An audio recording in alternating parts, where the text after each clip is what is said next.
দেশের বাজারে স্বর্ণের দাম আবারও ইতিহাস গড়েছে। বাংলাদেশ জুয়েলার্স অ্যাসোসিয়েশন বাজুস আজ বৃহস্পতিবার থেকে স্বর্ণের নতুন দাম নির্ধারণ করেছে। এখন প্রতি ভরি অর্থাৎ 11.664 গ্রাম স্বর্ণ কিনতে খরচ করতে হবে 2,09,100 টাকা। এতে একদিনে দাম বাড়ল 6,906 টাকা। এর আগে মাত্র দুদিন আগেই স্বর্ণের দাম বেড়েছিল। গত মঙ্গলবার স্বর্ণের দাম ভরি প্রতি 3,150 টাকা বেড়ে 2 লাখের মাইলফলক ছাড়িয়েছিল। তারও দুদিন আগে রবিবার স্বর্ণের দাম বেড়েছিল 2,229 টাকা। চলতি সপ্তাহে মোট 4 দফা স্বর্ণের দাম বাড়িয়েছে জুয়েলার্স সমিতি। বিশ্ববাজারে স্বর্ণের দামের ঊর্ধ্বগতির সঙ্গে পাল্লা দিয়ে বাড়ছে স্থানীয় বাজারে দাম। আন্তর্জাতিক বাজারে প্রতি আউন্স অর্থাৎ 28.3495 গ্রাম স্বর্ণের দাম এরই মধ্যে $4,000 ছাড়িয়েছে। কিন্তু কেন স্বর্ণের দাম এভাবে রেকর্ডের পর রেকর্ড ভাঙছে? এর পেছনে রয়েছে একাধিক কারণ। বৈশ্বিক বাজারের মূল্য বৃদ্ধি। আন্তর্জাতিক বাজারে স্বর্ণের দাম বৃদ্ধির পেছনে মূল কারণ হিসেবে কাজ করছে যুক্তরাষ্ট্রের সুদের হার কমার সম্ভাবনা, ভূ রাজনৈতিক অনিশ্চয়তা এবং বিভিন্ন দেশের কেন্দ্রীয় ব্যাংকগুলোর স্বর্ণ কেনার হিড়িক। বার্তা সংস্থা রয়টার্সের খবর অনুযায়ী আজ স্পট গোল্ডের দাম আউন্স প্রতি $4,037.95 প্রায় $4,91,000 টাকায় স্থিতিশীল ছিল। অর্থনৈতিক মন্দা, অস্থিরতা এবং উচ্চ মূল্যস্ফীতির সময় স্বর্ণকে সবচেয়ে নিরাপদ বিনিয়োগ হিসেবে বিবেচনা করা হয়। সংকটকালে স্বর্ণের দাম কমে যাওয়ার বদলে উল্টো বাড়ে বা স্থিতিশীল থাকে।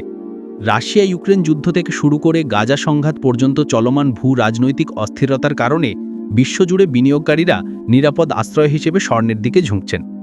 আল জাজিরার এক প্রতিবেদন অনুযায়ী এর আগেও যুক্তরাষ্ট্রের প্রেসিডেন্ট ডোনাল্ড ট্রাম্পের বাণিজ্য যুদ্ধ এবং ফেডারেল রিজার্ভের উপর তার হস্তক্ষেপের সময় স্বর্ণের দাম বেড়েছিল। কেন্দ্রীয় ব্যাংকগুলো স্বর্ণ কেনা। বিশ্বের বিভিন্ন দেশের কেন্দ্রীয় ব্যাংকগুলো 2022 সাল থেকে প্রতি বছর 1,000 টনের বেশি স্বর্ণ কিনছে। অথচ 2010 থেকে 2021 সাল পর্যন্ত এই পরিমাণ ছিল গড়ে 481 টন। বিবিসির প্রতিবেদন অনুসারে গত বছর স্বর্ণ কেনার তালিকায় শীর্ষে ছিল পোল্যান্ড, তুর্কি, ভারত, আজারবাইজান ও চীন। টাকার অবমূল্যায়ন।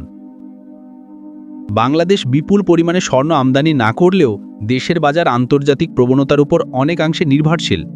আন্তর্জাতিক বাজারে দাম বাড়ার পাশাপাশি ডলারের বিপরীতে টাকার অবমূল্যায়ন দেশের বাজারে স্বর্ণের দাম আরও বাড়িয়ে দিয়েছে।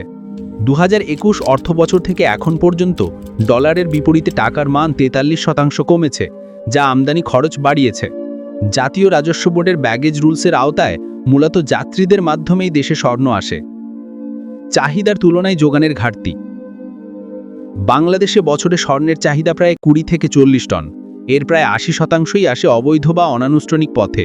2023-24 অর্থবছরে প্রায় 45.6 টন স্বর্ণ দেশে এসেছে। তবে এরপরও বিয়ের মরশুম ও উৎসবের সময় চাহিদা পুরোপুরি মেটানো সম্ভব হয় না। অভিযোগ রয়েছে দেশে আসা স্বর্ণের একটি বড় অংশ ভারতে পাচার হয়ে যায়। এই ভারসাম্যহীনতার কারণে দেশের বাজারে সবসময় স্বর্ণের যোগানে সংকট থাকে।